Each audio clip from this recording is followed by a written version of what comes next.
নমস্কার, আমার চ্যানেলে আপনাদের সবাইকে স্বাগত জানাই। এখন বাজে 10টার মতো। তো আমরা স্নান করে বেরিয়ে পড়েছিলাম। আমাদের এখানে একটা তারাপীঠ মন্দির হয়েছে, যেটাকে সবাই দ্বিতীয় তারাপীঠ মন্দির বলছে। তো সেখানে আমি পিসেমশাই আর বুনি গেছিলাম, আর পিসিকেও আগে নামিয়ে দিয়েছিল পিসেমশাই। যাই হোক, আমরা এখন পৌঁছে গেছি মন্দিরে। আমাদের বাড়ি থেকে 15 মিনিট সময় লাগে বাইকে। তো আমরা পৌঁছে গেছি। মন্দিরটা অপূর্ব সুন্দর লাগছিল।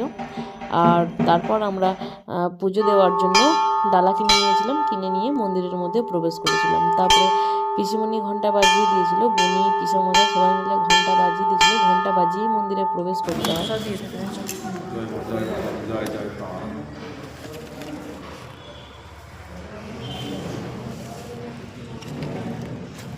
পুজো দেওয়া আমাদের শেষ হলো। তো ওই পুজোর সামগ্রীর মধ্যে একটা কিছু দিয়েছিল, যেটা ওখানে বাঁধার জন্য প্রত্যেকের নামে নামে একটা করে গিট দিয়ে বাঁধতে হয়। তো আমি বেঁধে দিচ্ছিলাম। এখন এই পর্যন্তই, সবাইকে টাটা।